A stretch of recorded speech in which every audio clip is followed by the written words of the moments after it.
We are live back here. How's everybody doing? We are back live with one of my favorite guests, Rachel Wilson, author and just badass commentator. Tell everybody where they can find you, who you are, what's about. Not like you're not more popular than us, but go ahead and tell everybody. Well, what an intro. Thank you, Alan. My name is Rachel Wilson. I am an author and researcher. This here is my little book, Occult Feminism, The Secret History of Women's Liberation. It is all about the women's liberation movement, how it came to be, and how it's not what everyone thinks it is. And then, of course, it goes over some of analyzing the results of 100 years of women's lib now and how I think that's worked out for society. You can find me on X at Rach for Patriarchy. I have a YouTube channel, it's just Rachel Wilson. And I do debates often on my husband's channel, The Crucible. So that's where you can find me. Very cool. And by the way, this is somebody bought your book right after our last thing, so it paid off. Getting just one book sale, it paid off. But thank you very much and please do always support the guests we have on.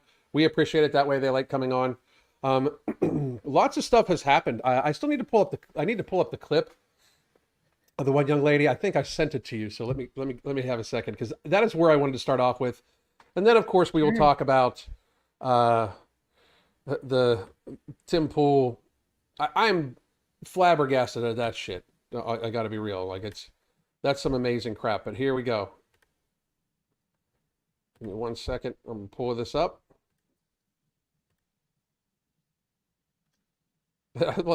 Rachel Wilson storms whatever podcast to destroy entitled Fat Girl.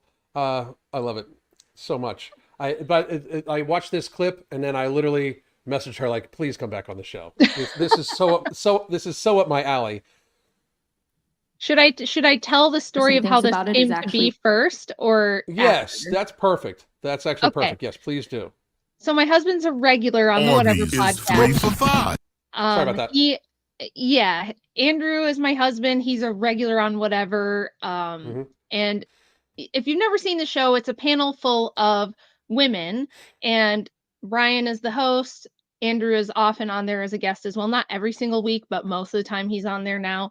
He's just become a fan favorite over there, and he and Brian get along great. So his role in the show is to kind of dissect these women's worldviews, and they have a wide variety of guests.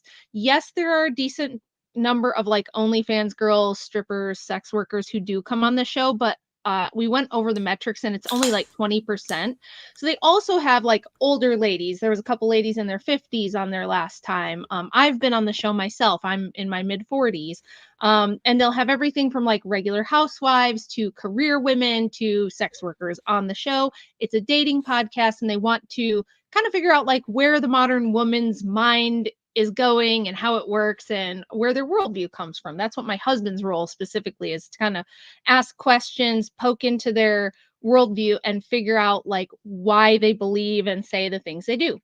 So when this episode happened, I think last week or the week before, it's just recent.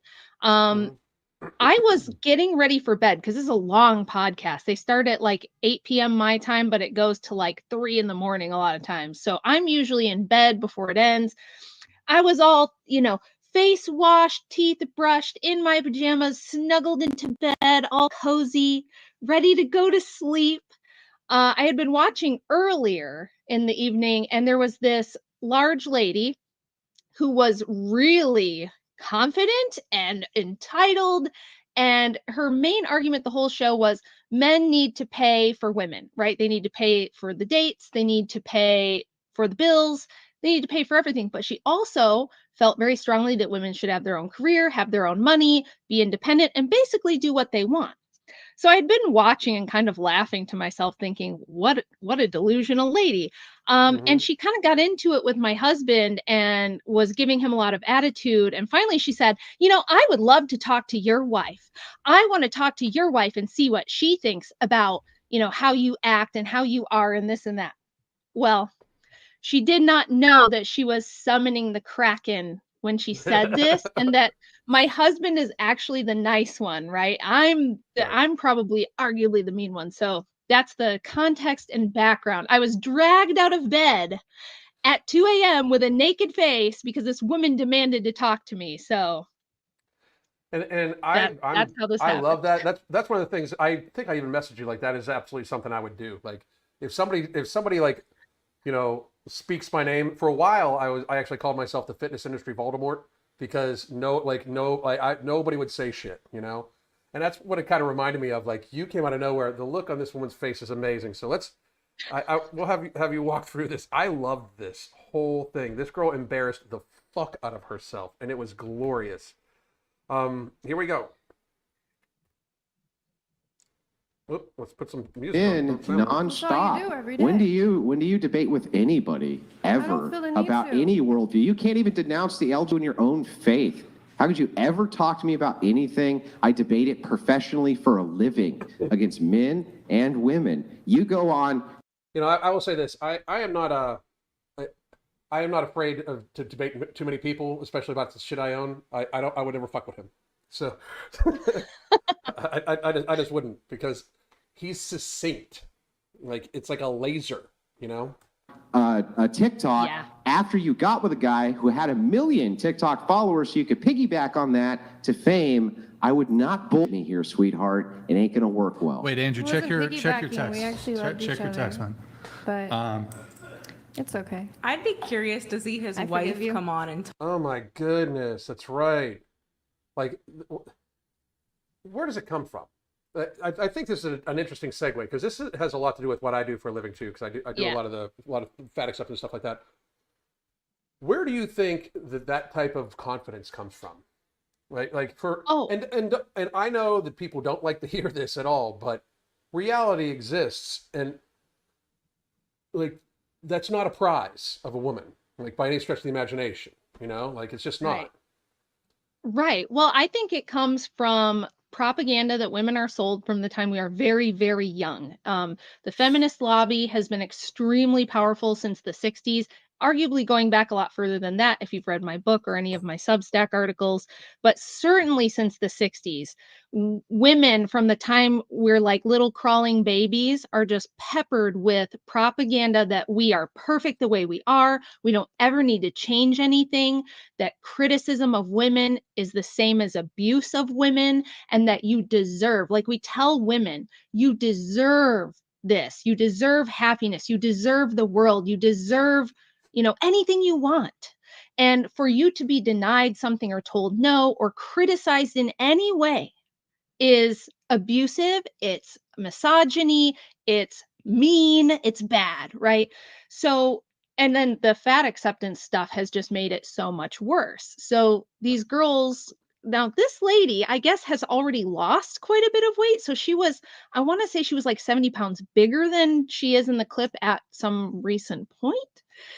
And good for her for making some changes and losing some weight. But for context, if you guys wonder why I seem so mean in the clip, it's because she had just spent hours talking about how basically her boyfriend needs to pay for everything, but she gets to keep her money. She doesn't really work much outside the home. She doesn't really do a lot in the way of, like, she wants to split the chores. He has to do all the chores, but he should still pay for everything. So, and she was just so entitled. And I think she rated herself. They asked them to rate their looks on a scale of 1 to 10. She said a 6.5. To which my husband burst out laughing. And there's 15 million views on a clip of my husband just bursting out laughing when she says 6.5, because. Well, the thing on what is, planet, ma'am? right. On what ham planet are you a 6.5? Like.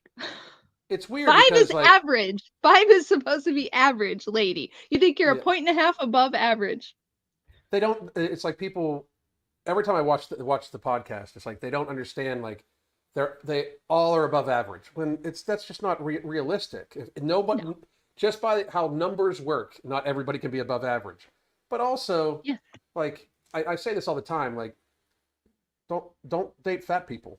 Like, I mean, like you shouldn't. Like, because here's the thing. Like, I was fat myself. Luckily, my wife didn't leave me because I was fat. Like, I was 100 pounds bigger than I am now, and it was because I was gluttoning myself, and she snapped me out of it, and here we are. But you're not going to live a long lifetime. Like, I mean, it's just like, it's not. There's immense cost that comes with being morbidly obese in healthcare, everything like that. there's mental problems because not just hormones are fucked up, but I mean, you're in pain. Like that woman, I can see her. Yeah. She's in physical pain every day. I guarantee it. That's why she probably lost 70 pounds. And to just look at yourself in the mirror, like it's such a dichotomy because I'm still a little older than you. When I was growing up, women were under a tremendous amount of pressure to look perfect, like tremendous through the 90s, and to especially, be thin. right? Yeah, the 90s was Pamela Anderson. You should be 100 pounds with huge boobs. Yeah. Yeah. Yeah. Yeah, absolutely. But and then all of a sudden it just shifted. Like it just it just shifted. I literally on my main channel, I just got done doing a video about Tess Holliday, where we've elevated a 450-pound woman to the point where she thinks she's a supermodel. Yeah. That's not good for society. Like I have this thought process that would these people not benefit from like being told the truth occasionally? Would they not benefit from being like, it may suck in the beginning, but like you have to get to the point where you're going to fix yourself a little bit, you know? But anyway, let's get to you crushing this woman. Talk. Yeah, she has. Oh, she has. Yeah, she has. Would you like to debate with her? I'll bring her down right now. She can take the seat. Yes, Oh, let's Look do at the it. excitement on his face. He's like, oh my God, yes.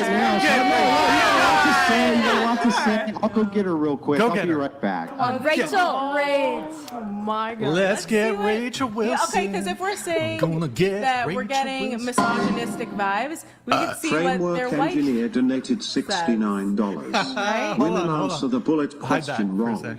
Women should take the first bullet, try not to die, to enable the man to fight. Bullet free for the kids. Sorry, these came in a If little the man early. gets shot, who fights the shooter? Logic. Logic. Yo, engineer, thank you for the $69 TTS. Hashtag logic. Mucho gusto. Senior. Thank you, Giovanni JD donated $69. What's with the She $69 rocks and donation just as burps a that sex Dogbert would reference? just as quickly dismember it. Keep it away from her, Brian. Bro, what- Shame. Going on? Let's get to here. I think you are.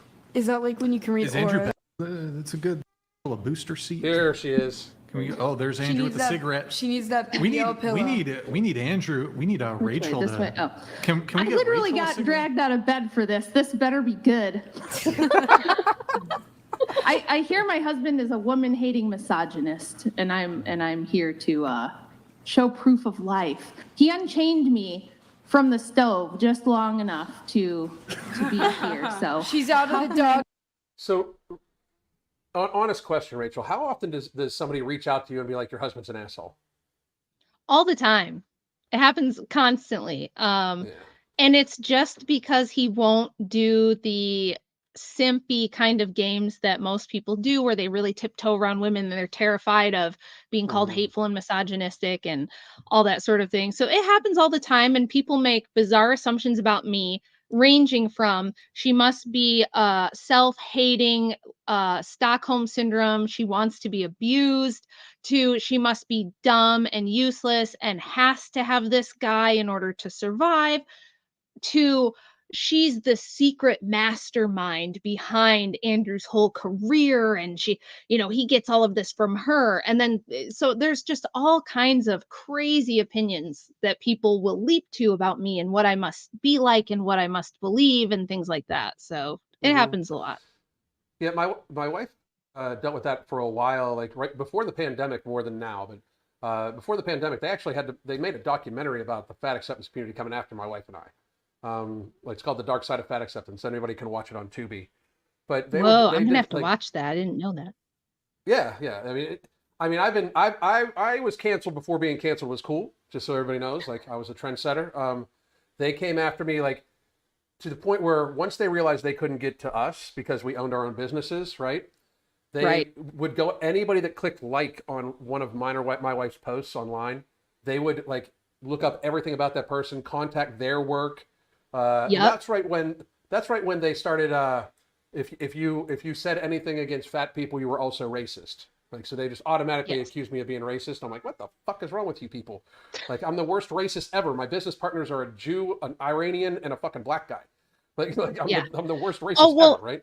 they've done the same thing to us. So we have a little like dedicated group of haters that have tried to destroy our lives. They've reached out to family members. They've targeted my children, my adult kids. There's wild videos people have made saying the craziest stuff about me, my husband, made up a whole backstory of my life going back to when I was 17 years old. I'd say 5% of it is accurate and correct. The rest of it is wildly, like hilariously awful. But they've done things like my son passed away in a car accident almost 10 years Very ago sorry to now. hear that.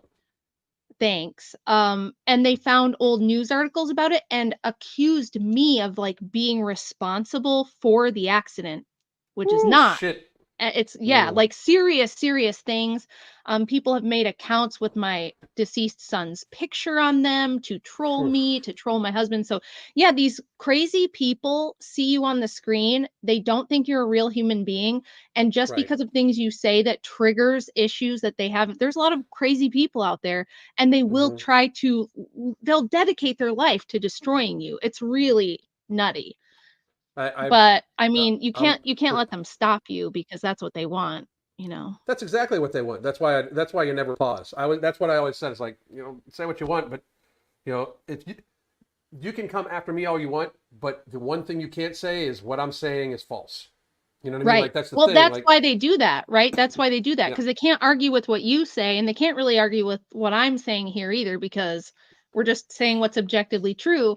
But people have been trained to believe that you hurting their feelings is the same thing as you being physically violent, and they're just defending themselves. Like they have all kinds of weird ways of oh my God. justifying doing horrible things to you because they don't like something you said. It made them feel bad, you know. I'm telling you, you and your husband watch The Dark Side of Fat Acceptance. You guys will be. We will. It'll be eerie for you how similar that story is. Eerie. I bet. Like these people were insane. And then the weird thing was they just disappeared one day. Like I was like, maybe they got committed or something like that because they were crazy. But okay, here we go. Okay, How can I help you, ladies? Who? So the look on the fat girl's face, she knows she fucked up.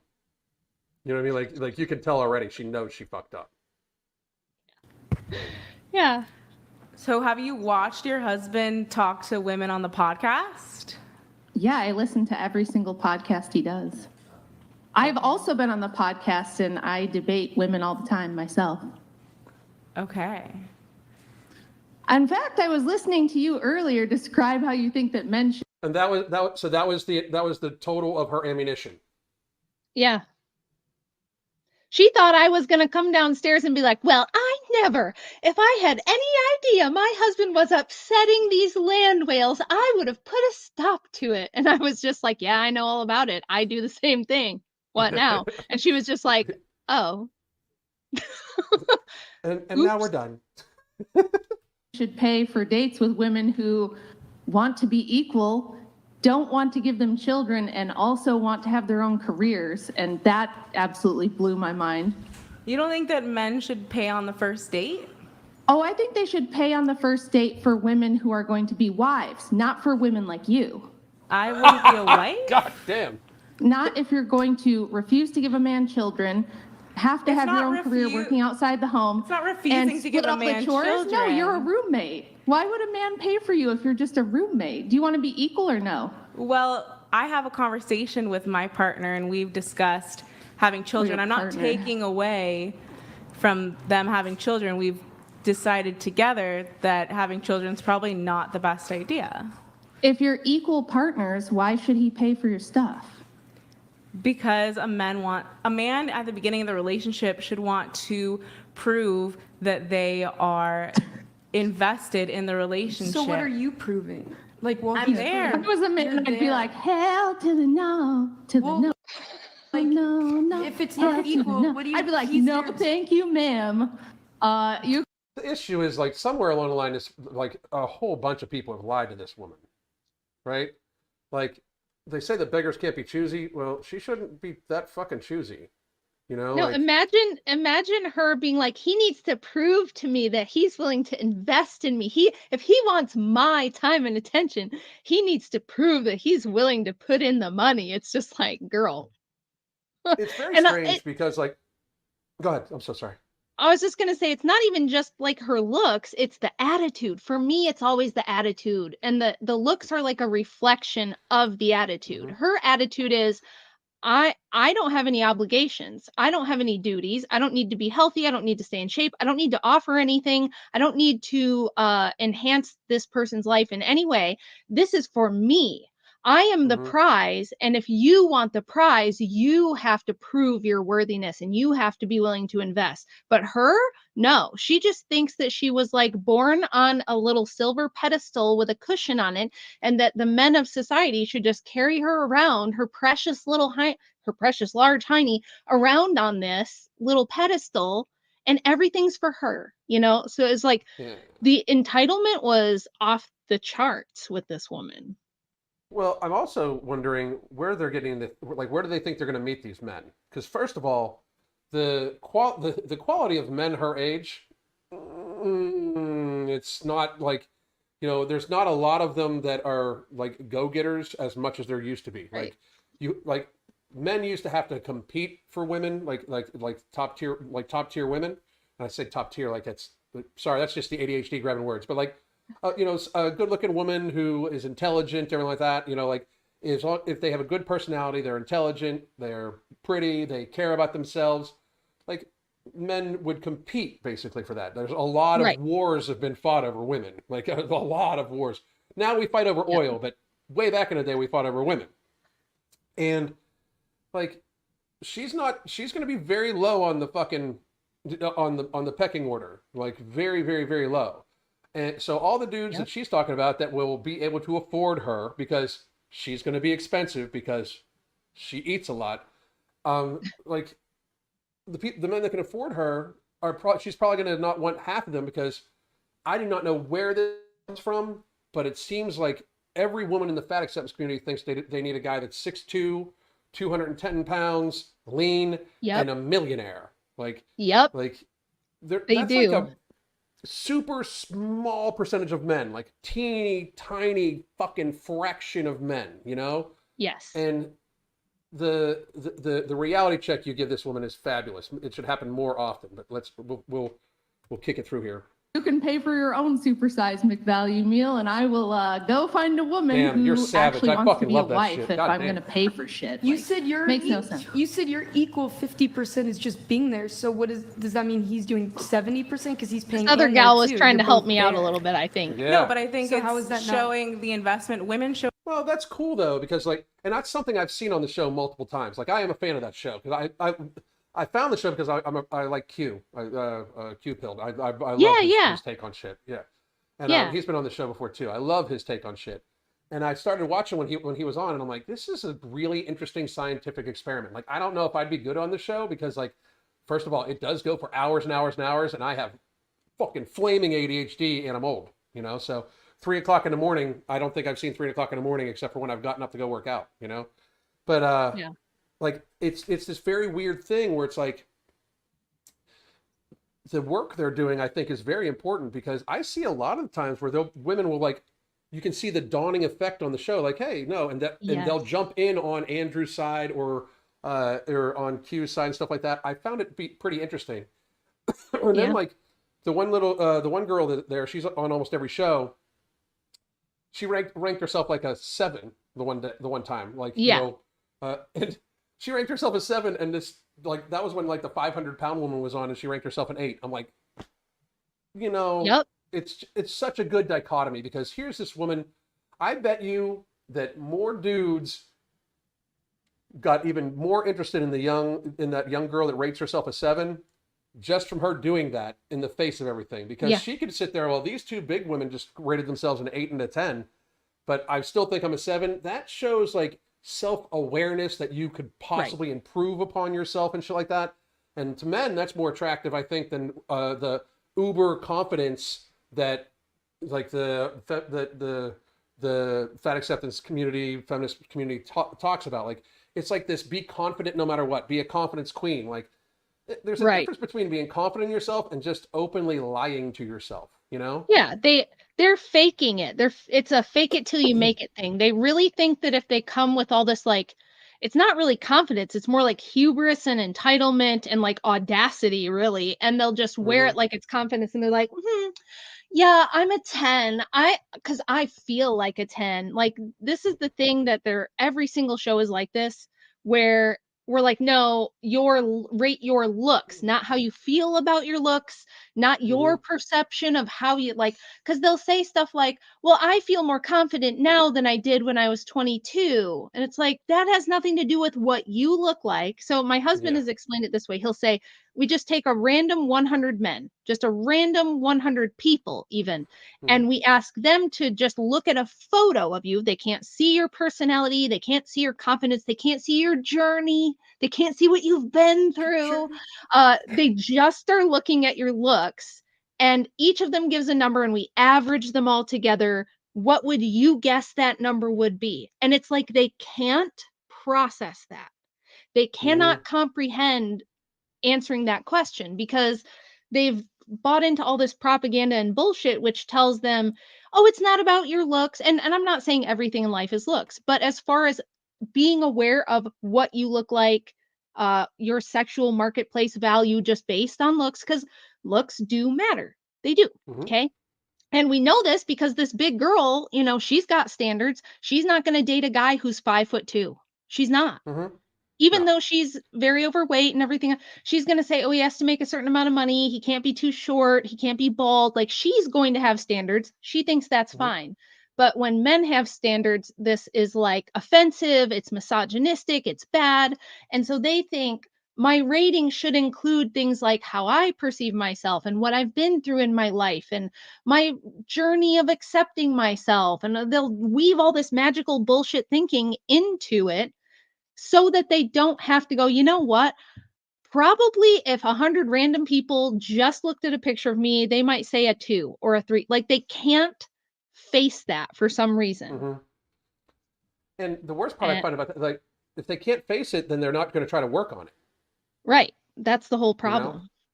And the underlying tone of that is, like, society has told like, they've told men and women it's okay to be fat. Like, the dad bod thing is fucking ridiculous. I was like, you're telling people that, like, mediocre is sexy.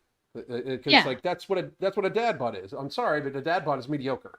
Oh yeah. And it's what they do to men is terrible. Like, I've seen all these news headlines that'll tell men, like, stop eating meat and eat more corn oil, and you shouldn't be exercising because it's actually dangerous for your heart. It's like they want men to be like soft, weak, and die sooner. Well, and have low quality of life and have low fertility. And it's like, so it's not, the purpose of asking the question isn't just to, like, shame these women or point and laugh at them. It's to showcase how delusional they are, how they don't really match up with reality in what they're thinking, in their assessment of themselves, in their assessment of how the world works.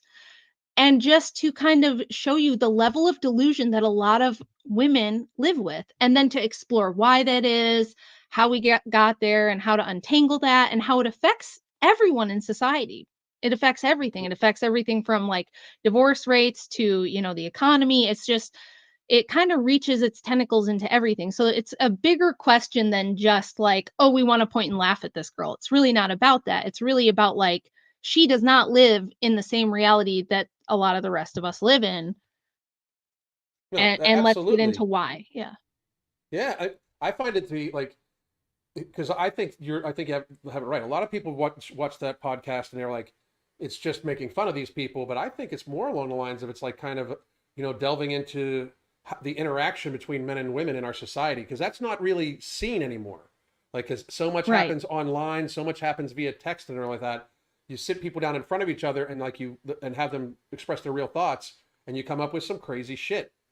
Yeah.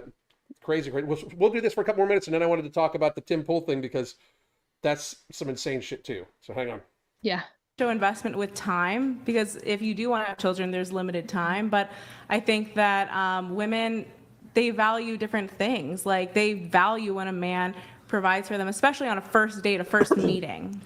And men value. So you providing your glorious presence is what he's investing in. If he values my presence, yes. I don't really see Well, a I mean, huge simps are issue. gonna simp. There's a simp out there, you know, for everyone. So I don't think guess that's the right way to oh, go it's about it. simping. That's the worst simping ever. I'm gonna let you live at my house for like practically free and split the chores and pay for all your shit. That's simping. That's like the Or just like definition a guy of who simping. genuinely likes you. Do you pay any bills with your husband? No, but I'm a stay-at-home mom. I raise the children. I cook all the meals. Andrew has never done a house chore ever in 17 years. I do all of that. I bring him his food. I bring him his drinks. I keep track of his schedule. Basically do anything he needs me to do to help him because that's my duty in the relationship. So yeah, I mean, if you want to talk about investment, I'm pretty invested. So he feels like, you know, if I want this traditional wife role and I actually do all those things, then he feels like it's worth it to provide. But if I were to come in here and be like, well, I want my own career and you have to do your own laundry and we're going to split the chores 50-50 and I want to be equal, he'd be like, okay, bitch, then you can be equal. I love the voice. The voice is amazing. Well, pay for all your shit. Go ahead. Yeah, this is just me venting a little bit about women who go on and on about equality and how equal they want to be. I want to be equal with men. Women should be equal with men. In fact, a lot of them on this show will say they're better than men. They don't need men. Men could just disappear from the planet tomorrow. They'd all be fine. They'd be killing it, right? They're going to go keep the power grid running. They're going to learn to run we can learn to run the jackhammers and the power tools, and we can keep, cell phone towers functioning and all this. Totally delusional. And this was me kind of saying, look, for those of you who want to be equal then, right? And you might wonder, like, okay, why does that get under your skin, Rach? And it's kind of because I always wanted to have a large family. I wanted to have a lot of kids. I didn't want to go have a corporate career and pay half of what I make to some random person to raise my kids all day for me. I know that's the norm now. I'm not trying to offend people who do things that way. And I'm very aware of the fact that most people need two incomes now. But it's like, why do we need two incomes now?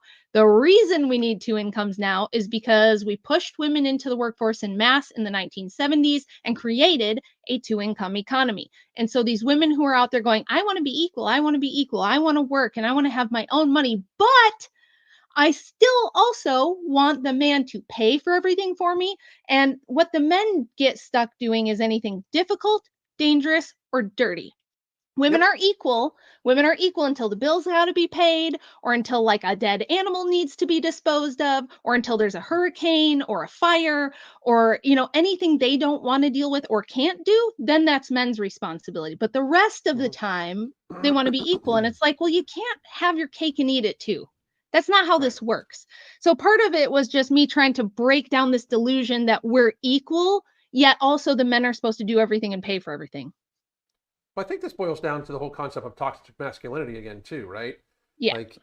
Like where it's painted to be such this horrible thing, and I don't even like calling it toxic. Right. I call it traditional masculinity. No. Like, because you're like I love doing the cooking. Like I cook most of the meals just because it helps me. It's my hour a day that my ADHD can relieve, right? My wife is a vastly better cook than me, like vastly better, right? But she allows me to do the cooking, I guess. But I couldn't tell you how our washing machine works. I mean, I literally could not tell you how it works. Like, I don't think she would trust me to do the laundry anyway, because I don't understand how that shit works. Like, I was one of those young single guys where I would just buy new clothes and shit, like, I would just keep accumulating, right? I'd take everything to a dry cleaner at some point in time. But if somebody tries to get into the front door, it's already predetermined. She knows to get out the back, and I'm grabbing the boom boom stick, right? Right. Like, that's my job, right? Like somebody comes try to fuck with our family, somebody hurts our son, somebody does anything like that. I'm the one that's not only gonna take care of it, but I'm the one that's gonna do the time for it, right? Right. And that's how that shit should be, right? And they want men that aren't like that. You know what I mean? Like they want men that are like gonna just like kiss their ass and every little thing, Like, don't get me wrong, my wife and I have a partnership. Like, my nickname is the MFing COO because I'm the chief operating officer. She's the CEO of our companies, just because I'm too flighty to actually make sure shit gets done, right? But yeah, so it's a partnership, just like you're saying. But the roles are very fucking clear, and a huge portion of that is she could make a baby. Like she can she could make she's made a baby and raised it in herself and like maternal instinct. We're very different. It's like these women seem to like they almost want like the man to be like their mom almost. Like they're gonna coddle them, take care of them. They're gonna do part of the chores, everything like that. It's weird, you know. Like you want a wife. Are you sure you're not a lesbian? You know, like type thing. You know, it's crazy. Yeah. Yeah, and so it's like, don't spare me the strong, independent woman stuff if you expect the man to pay for everything and do everything difficult, dangerous, or dirty for you on your behalf. You know, it's like, maybe just drop that whole equality charade because it's not true. You don't really want to be equal. You don't want to get drafted if there's a war. You don't want to go find out what the bump in the night is. You're not going to be rescuing, you know, people from floodwaters if there's a hurricane. So this is just more of me trying to drag them back to reality and be like, let's all stop pretending all this nonsense. Let's stop pretending you can be beautiful, healthy, and any size. By the way, I also had a short period where I was a little bit of a chunker myself after my son passed away. It was like a combination of like horrific amounts of stress and grief with trying to do anything to avoid, you know, the pitfall of alcohol or drugs to cope. So I ate. And I think that combination was like a firestorm that threw my hormones out of whack. My thyroid was barely functional. So it was like this vicious cycle because I'd had 5 kids and was always able to lose the weight in about the time I gained it after every kid. Never had a problem, been working out my whole life. But I did gain about 50 pounds, which I just lost over the last 2 years through getting my thyroid and my hormones straightened out, getting all my good healthy habits back and getting my shit together. So I feel like if I can do it after all that in my mid 40s, anyone can do it. But it took me going, okay, this is not acceptable. Yes, you've been through some shit, Rachel, but I have 4 other children. I have a husband. I don't want to become debilitated and their whole life becomes about taking care of mom and all her chronic conditions. And then mom dies early. None of that's acceptable. So it's about a lot more than just what you look like. Although I do think if you're going to ask a man to sleep with only you for the whole rest of your life, kind of fucked up to let yourself go to the point that you've gained like 100 pounds. You know what I mean? And then still expect that person to honor that commitment when you're not even in the same universe as you were when the commitment was made. So these are things that have always seemed common sense to me that to other people now sounds mean because they've been programmed a certain way, right? The propaganda is just so insane. Right. The word you used, acceptance. Like acceptance, there should be acceptance for people of different beliefs, different everything like that. But like the acceptance of, yourself being in a poor state of health. Like I always talk about this all the time. Like there's people that are born with non-functioning thyroids. There are people that are born with type 1 diabetes. There are people that are born with all sorts of other genetic disorders, right? That makes it more important that you don't accept the negative outcomes of that. That makes it more important that you actually try harder to make sure you take care of yourself. Like just like what you did, you reached a point where, and by the way, I've coached thousands of people. What you went through was literally like your cortisol levels were pegged, and any food you ate was causing you to be hungrier. Probably your hunger was probably off the fucking charts. Yeah. Like, I mean, the food noise was probably crazy. Like you would probably be eating something thinking about what you're going to eat next, right? Yeah, I was like obsessive about it, and I'd never been that way. It was never this crazy thing like that. And it was like, yeah, I felt horrible. I was like pre-diabetic, and this all happened in just a couple of years. But I reached a certain point where I was like, this is not good. And whatever I have to do, even I know it's going to suck and it's going to be uncomfortable and all these other things. It's like, whatever I got to do, this has got to be my primary thing, because if I don't take care of this, I'm not going to be able to do any of the other important things. I'm going to end up debilitated by disease. I'm going to end up dying early. And my quality of life was terrible. I had constant migraines. So it's just like telling people to accept killing yourself early by eating yourself to death. And a lot of people, alcohol and different things that feed into it too. And the slothiness and it's it's all very demonic in my estimation. And I don't like this idea that we're telling people, oh, you're just great how you are. It's like, no, first of all, everybody should be like, what's the point of being alive if you're not trying to improve in Right. various metrics of your life? That's what life's about. We're supposed to be here to try to improve and learn and grow and get better, especially if you have kids. Now, this lady didn't want kids, she said. I think I can deduce why based on what her priorities were. Her priority was herself. Time for Yeah, me, what absolutely. I want, everything's me and what I want, and I don't want anything disrupting that. And she was living with a guy who had rich parents, whose parents gave him a house to live in where she could live rent free. And so I called her boyfriend a simp, which made some people mad, but it was like, clearly this is a guy who's He probably is. not doing much with himself, and he's just like, well, I don't want to be alone, so I guess I'll just, me and Big Bertha. He's probably overweight himself. They Oh probably yeah. do a lot of slothing and Netflix binging and door dashing and eating brownies at 2 a.m. and things like that. It's probably like their lifestyle, and this is how they do things. And people have this idea that, well, as long as I'm not hurting anyone else, this is all fine. And I Yeah, I but think that that's the thing is, it does hurt other. It actually hurts society, and I talk about that all the yeah, time. It really does hurt society. But you talked about the parent thing, like if you're 100 pounds, like she's well over 100 pounds overweight still, like yeah, well over. She shouldn't even yeah, think about having kids. And the last death threat I got was because I said morbidly obese people shouldn't think about having kids, like yeah, because I know we need population growth, but like you're not going if you're 150 pounds overweight and you're trying to have a baby, you're a horrible person. Like, I mean, like you're just not a good person because like you're probably not going to be around for the entirety of that child's life.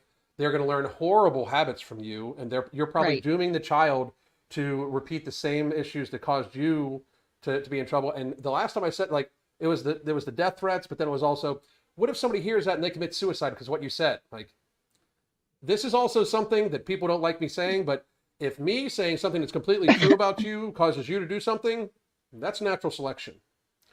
I Well, mean, it's on you. if the truth being said crushes you so bad, change the truth. You know, Right. and it's And not state me. Go ahead. this is within people's control. We're not talking about somebody who is genetically really short. Like I said, a guy who's 5'2". He can't do anything about that. So Ellen's not going to Right. sit here and like just shame the guy for being short. There's nothing wrong with him being short. There's no like immoral or gluttonous behaviors that led to him being short. It's something he can't change. These people all have control. And again, I just lost 50 pounds in my mid 40s with like, I got my blood work done, my thyroid, and all of my sex hormones were so bad that my doctor was like, I don't know how you've been functioning, let alone exercising. She was just like, this is Damn. so bad. We have to fix this like immediately. I have Hashimoto's, and apparently it had gone undiagnosed for a long time. And I just didn't know that my thyroid was like barely working. And because of that, it tanked all these other things too. So it's like, I had to figure all this out and go through all of it and fix it. And I even did a whole year of weight loss with all those problems. You still can lose weight. It's a lot slower. It hurts a lot more. It's way more miserable.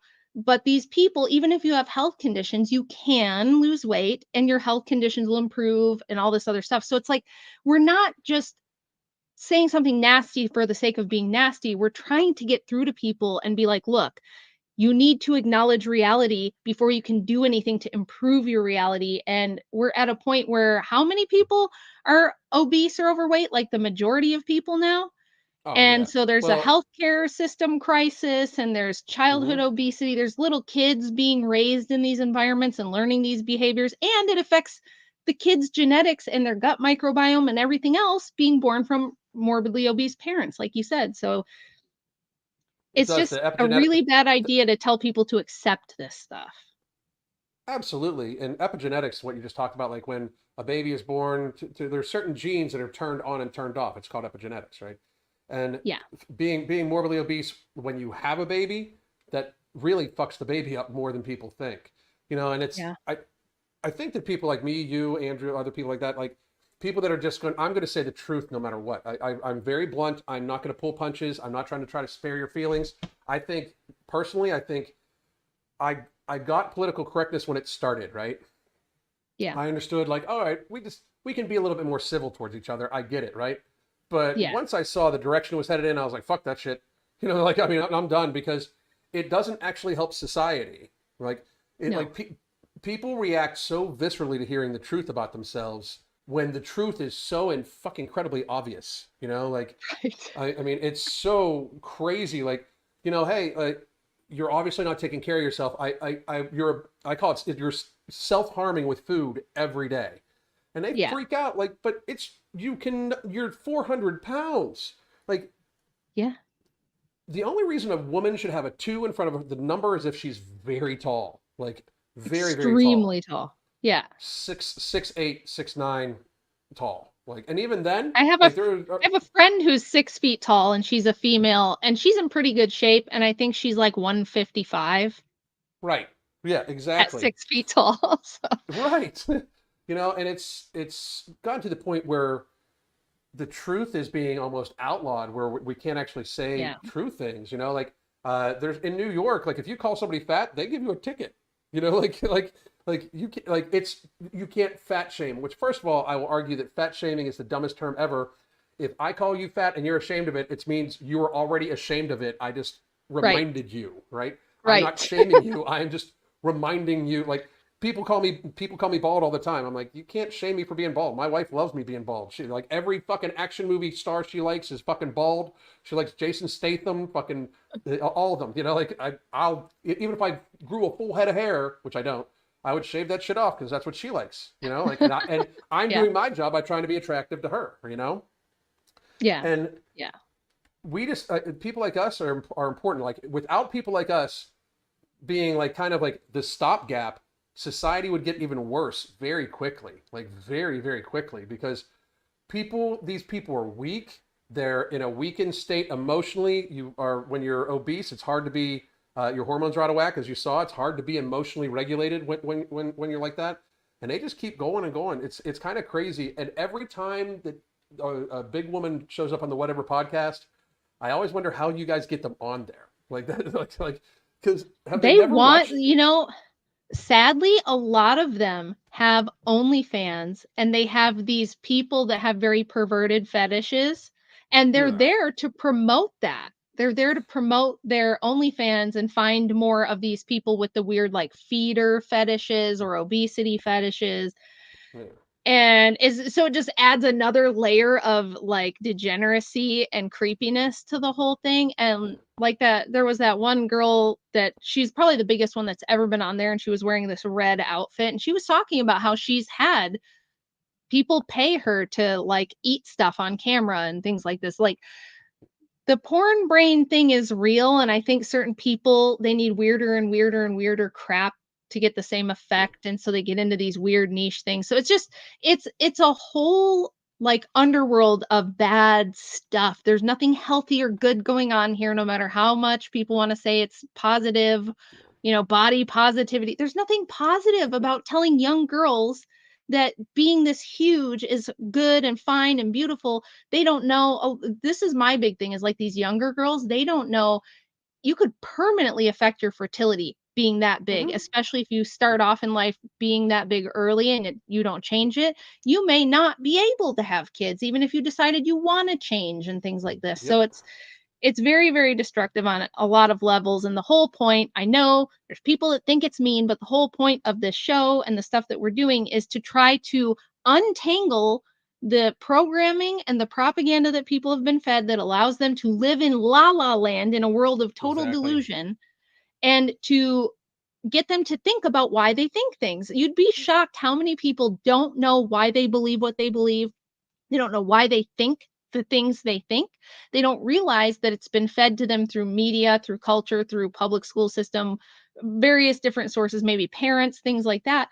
A lot of people just don't think about it. And Andrew and I get DMs all the time from people who are like, you know, I never thought about this stuff until I watched you, and you really made me reassess, like, everything I believe. And so I've made a lot of changes, and I just wanted to thank you. We do get a lot of people sending us those messages, and that's why we keep going, even when, everyone's trying to cancel us and things like that. So, Well, I probably have 2 dozen clients right now that, well, not right now, I probably have a dozen clients right now that were from the fat acceptance community that hated me. And then like the ones like, I ran up a flight of stairs, I almost passed out, and I heard your voice in my head. So I got coaching. You know what I mean? Like, good. that's Good for them. my story. My story was is like I ran up a flight of stairs when I was big, and then I remember thinking like I'm about to pass the fuck out. Like, and then like the thoughts that run through my head like my son is 7 years old. He's or 8 years old. He's in the other room. He's going to find me passed out. My wife was at work.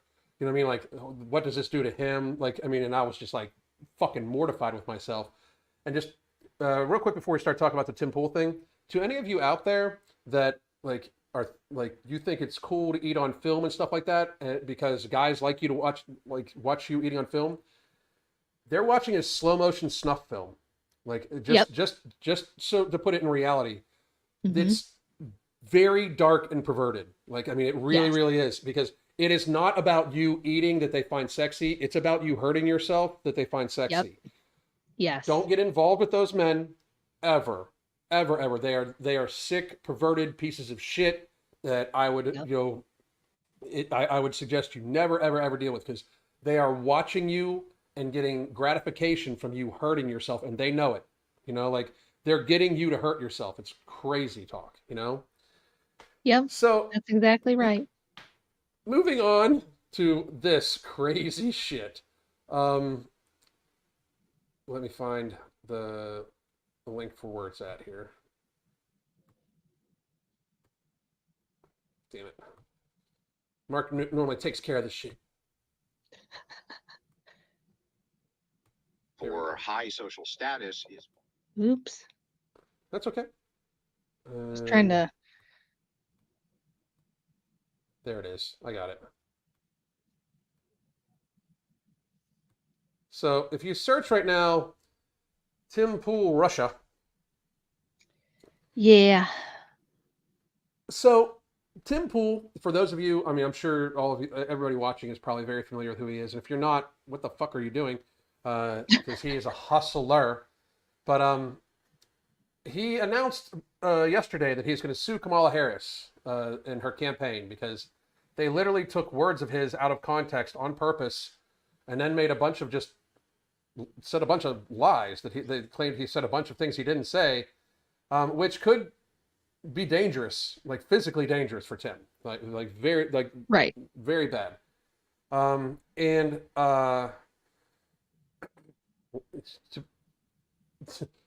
He files suit, and then the DOJ, apparently, our completely non-corrupt Department of Justice, has come out and stated that he is a Russian asset. It's breaking. Benny Johnson and Tim Pool are both named in today's DOJ indictment, alleging that they were duped into a massive pro-Russian influence operation. Here are the photos of Benny Johnson and Tim Pool hanging out and interviewing Donald Trump. Of course, you have to make sure to connect Donald Trump with, with Tim Pool and Benny when this bullshit is fabricated up. Like, so you're saying, like, it's weird because they're saying that Tim Pool and Benny Johnson are the victims, but it's their fault somehow. Like, right. They're acting like they were accomplices or something in this. And I'll tell you guys, if you don't know how this works, I've been to Tim's place. I've been on his show a couple of times. My husband's also been on there. When you go to film either The Culture War, which is his like morning time show, which is on the Tenet Media YouTube channel, or you do his nighttime show, Timcast IRL, you go to his place, his studio, it's his staff, he is there. He has, like, from everything I saw, he's got full control over, what the content is, who's coming, all these kinds of things. He does the show. Tenet Media does not own either of those shows. The only way that the Culture War podcast is related to Tenet Media is that it is streamed to their YouTube channel. As far as I understand, they don't actually like own the show or tell Tim what or who to have on there. So for them to tie it in this way is very disingenuous, just because a creator has a content they've made that's on this person's YouTube channel. So you could do that with me. You could say, oh, the whatever podcast, or some of the other shows I've been on a bunch of times. Oh, Rachel was on those, so she must be involved in whatever sneaky dealings they were doing. It's like, just because I've created content with those people doesn't mean that they directed me to do or say certain things, or that they planned. Like, these things are not necessarily related, and that's what Tim is saying so far. He just tweeted that the Culture War, his show, is not owned by Tenet Media. It was named that before he had any like connection to them whatsoever, and that the only way they're related is it streams to their platform. I can't comment on legal stuff. I don't know Tim personally like that. I don't know his business, but I'll just tell you, like, from being in the background and doing the show, and I was on a big show of theirs with Lauren Chen, who is one of the co-founders of Tenet. Now, I haven't heard anything from Lauren. She hasn't said anything publicly yet that I'm aware of, and neither has her husband. I'm telling you, from being there and filming with these people and talking to them behind the scenes, I didn't see them like speaking in Russian on their cell phone or texting their Russian handlers to like let us know. So everybody might remember the Steele dossier shenanigans from 2016 and the Russia collusion stuff, and how later it all came out that was all bullshit. This was a phony baloney dossier, and this is super common. A lot of my book focuses on intelligence and how intelligence agencies operate, especially the CIA. And this is a common thing. It's very common for them to release disinformation. COINTELPRO was like a massive disinformation campaign launched by the CIA decades ago. So I don't trust this DOJ. I know who works there. I know who's behind a lot of this stuff, and it's the same people who wanted to get rid of Trump in 2016. They'll do anything to keep him from getting back in. They're not going to let him back in. If they have anything to say about it, they're never going to let him back in. And if they have to keep going with the Russia collusion stuff, if they have to act like all of right-wing media or conservative media, which Tim Pool is not, by the way, he's not really like some right-wing conservative. He's a libertarian, and he's a journalist. He's certainly not as right-wing as I am. So this is very bizarre, but it's kind of expected, because this has been the way that they've operated now for almost the last 9 years. So just think about the timing of this coming out. Think about who runs this DOJ, because it's Biden administration and it's deep state people. So I would just take all of it with a grain of salt and see what happens. And it might be years before we find out. They'll just push a narrative until the election stuff is over. And then slowly after that happens, they might come out and be like, oh, well, turns out we were kind of wrong about that, or we just jumped to a conclusion, or even that it was completely fake, like the Steele dossier. A lot of people still think the Steele dossier was real. And that everything in it was real, and it's not. So they know that they can put this stuff out there, and that even if it's proven to be wrong later, most people won't notice and most people won't care. And the messaging has done the damage it was intended to do, and this is how they do that. Well, that's the thing. Like a couple, like I completely agree with you about, like, they just need to say it, because there's still a lot of people that believe that the Steele dossier was real. Like, it's known because nobody went to jail for it, nobody got in trouble for it. So so they still think it's real, But I will just point out, like, what I keep thinking is, like, and I'm very much like Tim. I'm more middle of the road libertarian. I'm a '90s Democrat basically, and the Democratic Party just ran the fuck away from me. I'm more of a constitutionalist than anything. Like, as I've grown older, I'm like, it wouldn't be so bad if we could just say anything we fucking wanted. Let everybody say whatever the fuck they want. At least we'll know where the assholes are. And then we get into the Second Amendment, where I'm like, all gun laws are unconstitutional anyway. But Trump said that they're coming after you. I'm just in the way. And we have watched how they have trumped up charges over and over and over again. And we've been calling it lawfare. Well, this is just them letting us know that not only can they do it to Trump, but they'll do it to everybody.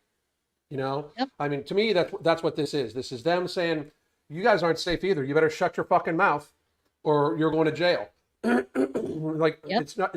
I can just imagine the raids coming at Tim's place in West Virginia. You know what I mean? Like, I can seriously, believe it's going to happen, because this is the next step. Like, and I just wonder excuse me, I wonder what society is going to do about it, because this is unsustainable, right? Like this is the government exerting enough force over, journalism and free people, that they get to say whatever they want. Like, they framed this, even though all the evidence that they could possibly have seems to point to Tim would be the victim. They framed the wording as if he did it, Right. Yes. And that's all that matters to the lemmings that are making up the Democratic Party. Like, for fuck's sake, we've got people that are like gays for Palestine. Like, that's like eating lead paint chips IQ. That's so fucking bad, because like they hate you. Like, they fucking hate you. Like, they will kill you if they see you. They hate you, And I just wonder what's going to happen next for people like us and people like Tim and stuff like that. Like, I agree with you. I think they're going to do whatever they can not to let him in. Like, anything. Like, I don't think that.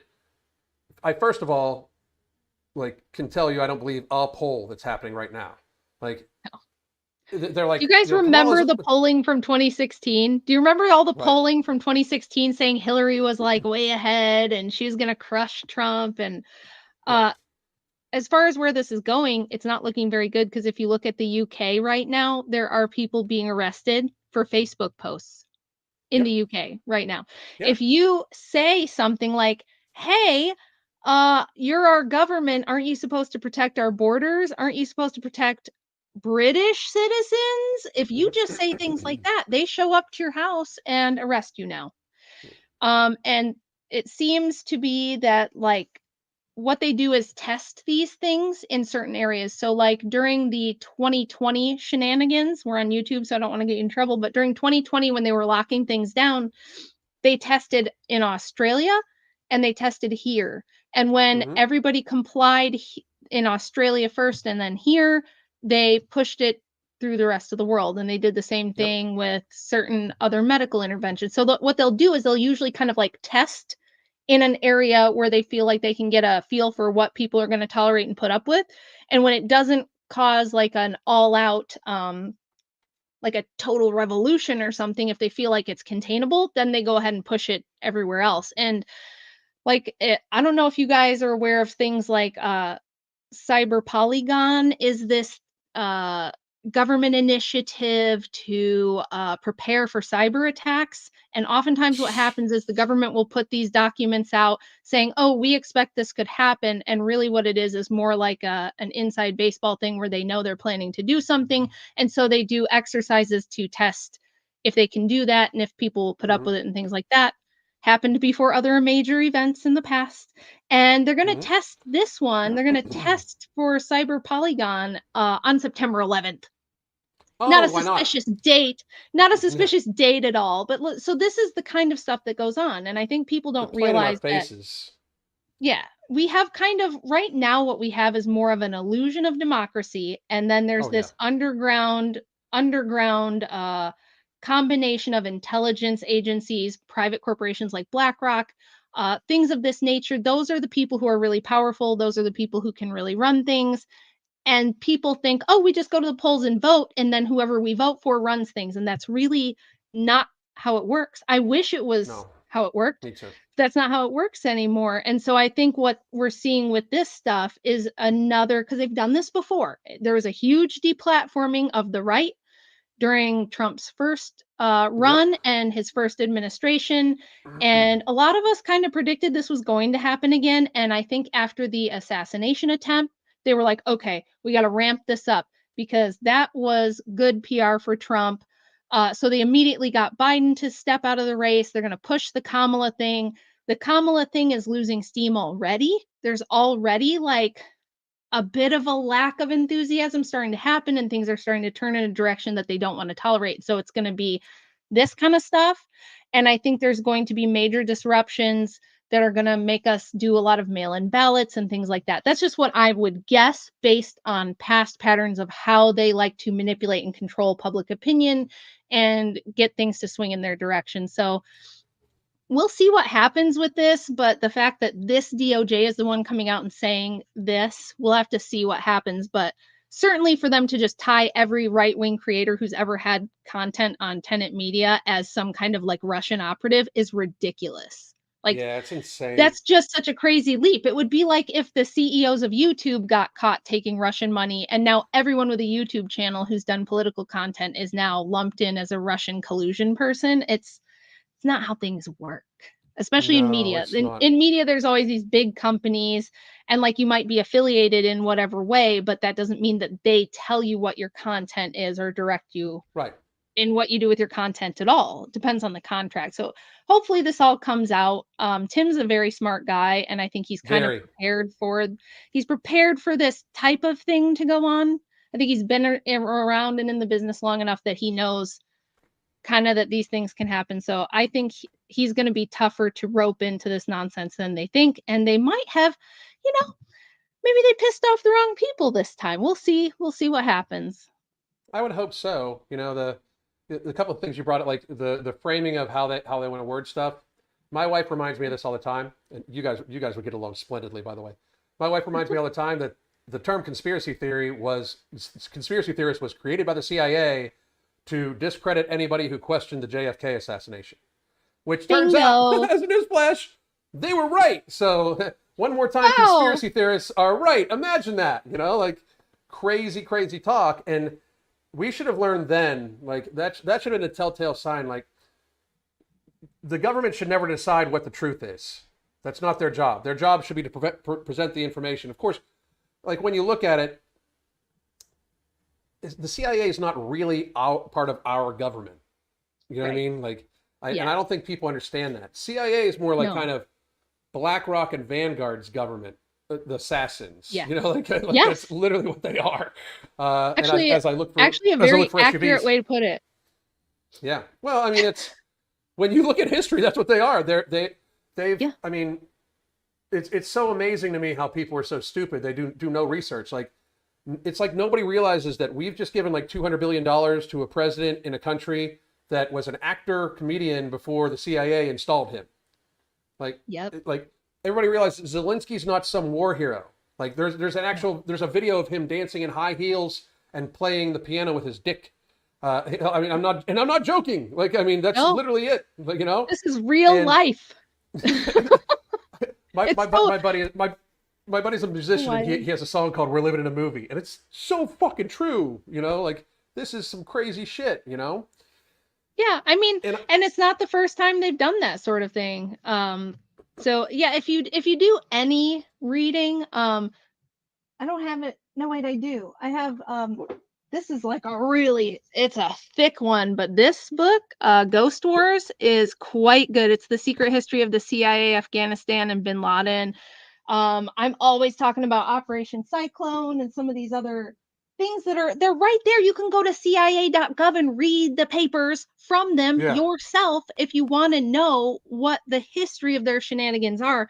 But most people, it's like, number one, it's disturbing because it kind of shatters their worldview, and they find out the way they thought things work isn't the way they think things work. And now they feel overwhelmed and like, oh God, do I have to learn like a whole new history of how everything works? And I've got to, it feels overwhelming to them. And I've even had like friends who get like really irritated and annoyed with me, and they're like, I don't want to know about that stuff. Just don't tell me about that stuff. It's just too much for me. And I don't want to, they don't want to know. Because it's too disturbing it's too disturbing to them to think, oh, things don't really work how I thought. Well, I always talk about this where it's like people don't understand how much of our world is just for show, right? Like, for instance, like all the food is poison, all of it.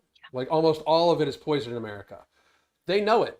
Like they're the ones poisoning us. Like the USDA is the one, like the government has been poisoning people. The government installing the food pyramid has likely led to 20, 30, 40 million deaths before the person's time. Like it's literally that bad. And that could be that number could actually be smaller than what it is because it's been going on for 40 or 50 years. The CIA is known for drugging people. You can look at it. This is a real thing. It's called MK Ultra. It is a real program. You know, like Operation Mockingbird, real program. Yep. Like, and Yeah. when you bring If these you up, they're go to like, my oh, that Substack, by the way, if anybody wants to go visit rwilson.substack.com, I have pieces that go in depth on everything Ellen just said, where I talk about Operation Mockingbird. I talk about propaganda campaigns that have been used with false flags to get people to support wars. MK Ultra is something I've done a ton of research into. I've even interviewed several of the children of MK Ultra victims. And I hope to make it into like a documentary at some point if I could get funding and all that. And I've seen the medical records. I might be one of the few people who has medical records of an MK Ultra victim, to see what they did. And like I've done years of research on that, and it's so mind-boggling and it's so bad, that it's real. It really is hard to believe, but this is the way the world really works, and it's not the stuff you see on TV is like a surface story that was tailored to get you to feel a certain way and think a certain way about whatever current events are happening. And this goes way back. Intelligence is a very, very old profession. And like World War One, I have a piece on my Substack about World War One and the propaganda that was used to rope support in from the British people and then the American people, and how they just straight up lied about a whole bunch of things to get support for that war.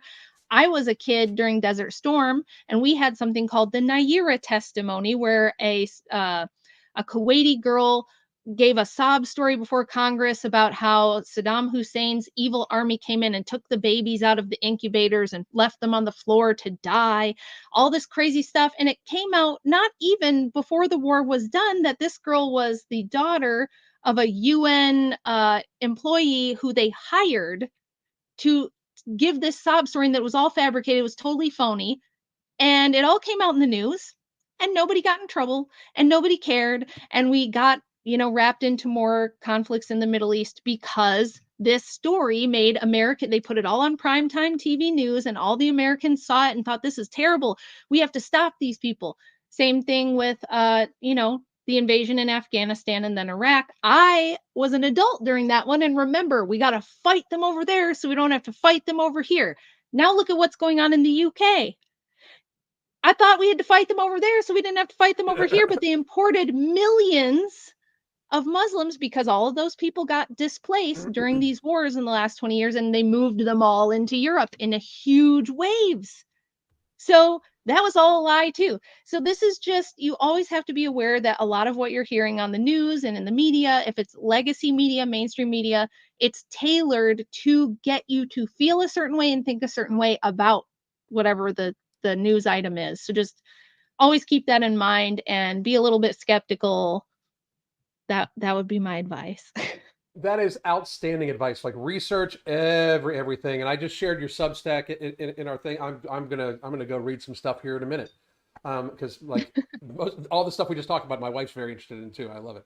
But so I'm gonna be wanted to be cordial with your time. That and it's movie night, so me and the wife got a date. And where can they find you? And whenever we can. I like doing stuff like putting music on and dancing in the kitchen and shit like that. It's like my husband and I are that way too. Our kids are. Everyone around us is always annoyed because we're still like really flirty and madly in love with each other, which is the other reason that all the feminists hate me. They're like, it's not supposed to be like that for you. Really makes them mad. I have this like handsome, charismatic husband who really, really likes me, and that's just unacceptable. But no, you guys can find my book on Amazon. Just search Occult Feminism, Rachel Wilson. It will pop up there. rwilson.substack.com for all of my other various writings and research. And then you can follow me on Twitter. It's at Rach, the number 4, patriarchy. So Rach for patriarchy. And then I do have a little YouTube channel. It's just Rachel Wilson. Well, I think I'm following it, but I'll make sure to share your videos on our stuff too. Thank you again so much. By the way, my son thinks this was a great episode. That's him right there. That's so nice. Cool. That's pretty cool. So I hope you have a great evening. Thank you again for joining us, and everybody, we'll be back tomorrow. I'm pretty sure at 8 o'clock. But if something crazy happens, maybe earlier during the day. So Thank you again, and we'll talk soon, okay? Did I just glitch? I think we're still live. Yeah, I think we're It still looks live. No, like it just, on my it just glitched. Oh, Hang on a okay. second. So there we go. Oh. And